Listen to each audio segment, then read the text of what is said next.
quraanka ilaahay wuxuu ka warramay niman reer banu Israa'iil la yiraahdo yahuud reer banu Israa'iil waa mujtamacyada ugu badan ee ilaahay kitaabkiisu taariikhdooda ka warramay taariikhda reer banu Israa'iil xumo iyo samaba way leedahay reer banu Israa'iil nabiya ka dhashay nabiya badan oo quraanku ka tilmaamayo ta Israa'iil waa nabi Yaqub inankiisiyo maxay ah nabi Yusuf walaaladii وينا علماء بدلي النبي مركي دمان نقضي أنبياء بدن نبي سليمان نبي هود معها سليمان أبيه داود نبي الله موسى أنبياء بدن الرير بن إسرائيل ودت صالحين القرآن كورمية بل إلهي وحكوت المامية إن كمد وجعلنا منهم أئمة يهدون بأمرنا لما صبروا وكانوا بآياتنا يوقنون رير بن إسرائيل وحكم إذا أئمة dad lagu daydo oo diinta ilaahay ku dhigay markii ay ku sabreen inay waxooda xajistaan yaqiintooduna ay rasmi ahay yani laba midnama gelin waxan ay diinta haysteen way rumaysanay way yaqiinsanay second to that obstacles ka hor yimid dhibaatadii ka hor timina uma leecin uma dabcin labada shay markay isla heleen ba ilaahay leeyay ay waxay u noqdeen bini aadamka tusaale kuwaas reer banu Israa'iil bay kamid ahay waxa kale ilaahay quraanka inooga warramaya group kale inuu reer banu Israa'iil kamid yahay bal groupka kale aanayna waxa ilaahay ku sifeeyay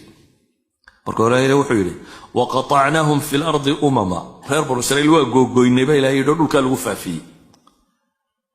minhum as-salihun wa minhum duna dhalik kuwa suuban iyo kuwa xunba way lahaayeen ba ilaahay leeyay وبلوناهم بالحسنات والسيئات لعلهم يرجعون dhibaatooyin iyo wanaagba waa ku itixaamnay bal inay soo noqdaan ilaahi wuxuu sheegay markaa kuwii kaga dambeeyay waa kuwii lumay fakhalafa min ba'dihim khalfun warithu alkitaba ya'khuduna 'arada hadha al-adna wa yaquluna sayughfaru lana wa yatihim 'aradun mithluhu ya'khudhuhu alam yu'khadh 'alayhim mithaqu al-kitabi an la yaqulu 'ala allahi illa al-haqq wa darasu ma fihi والدار الآخرة خير للذين يتقون فلا تعقلون إلهي وحده كوا قداشدو حمري قولدان محاو علامة marka hore kitaabka way dhaxleen dadkii challengeska soo maray adkaa maaha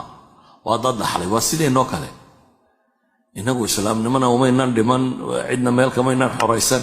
inagoo dhul muslim degan oo dad muslimiina la nool baynu islaamnimada dhaxalay waliba abiyo hooyadii buu ka dhaxlay bulshadii uu la joogay buu ka dhaxlay way dhaxleen kuwan ilaahay wuxuu ku tilmaamay inay yihiin warithu hada alkitab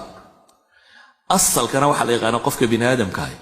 wuxuu dhididkiisa iyo dheecaankiisa ku bixiyo uu uga la jecel badan yahay waxa si fudud soo gala hatta dhaqaale caadiga ah waxaad adigu ku dhididay si fudud kuma baxaan laakiin xoolaha aabaha ka dhaxashay inta badan sayrsayrsaya dhalinyarada wixii ay aabahood ka dhaxleen inta badan way waa lagu tuntaa waa la baabi'iyaa laakiin waxaad adigu dhididkaaga ku keentay waxa laga yaabaa inaad yamxeeriso ilaaliso ku xisaabtantid inaanu hore kaga bixin ilaahay kuwan wuxuu yiri warithu hada alkitab way dhaxleen baa la yiri dhaxal bay kitaabka ku heleen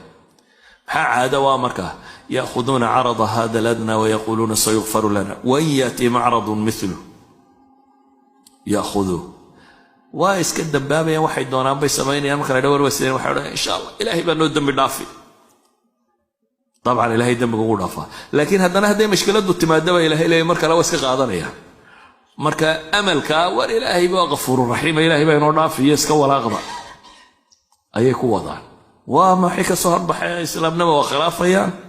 waxaana ay nafta ugu sheekeynayaan إلهي وغفور رحيم إلهي بين ودافي لكن ما ها غفور رحيم نما أنتو رميه وحي كتشوك سدي أولي إلهي وحي هراهي قد عفاي مكان وضد صحيا وياتهم عرض مثل يأخذوه بإلهي تي كل بعض الله مده هداي صومر ترى هالكي بيك وضيها وقادني أن بإلهي إلهي مركا وحده وركوان ميان بلن إلهي كقادم يعني يتي حق كسوك نادان و دين تن كسوك مان و آخرين يدنبشوك هذا قالوا النوعة ولك لنا إلهي وحولي والذين يمسكون بالكتاب وأقاموا الصلاة إنا لا نضيع أجر المصلحين والذين يمسكون كوا كتابك قبقب سنة يبا إلهي مسك بتضعيفه اللغة العربية يعني وحويان مركز قبقبته وقف آن ربي وحنين وكبح صده حقيقة دمر كل قبطوي كسيبته وقف عادي لكن كان هو قف ربا محي إنه حجسته كو حجسنا يبا إلهي لكتاب كان السلاة دوغية كو أنا أتشكو ضيع ما يا إلهي إذا والله مدون إن شاء الله سيغفر لنا وعرفت واسكها قاعد أنت الدين وأرمى الدين تورد ما إنه قضاء إن شاء الله إنه سيغفر لنا كل السنة كبنا إنه وعلى هذا المذهب قاضنا إنه قاضنا مذهب التمسك بالكتاب إنه حكي سنه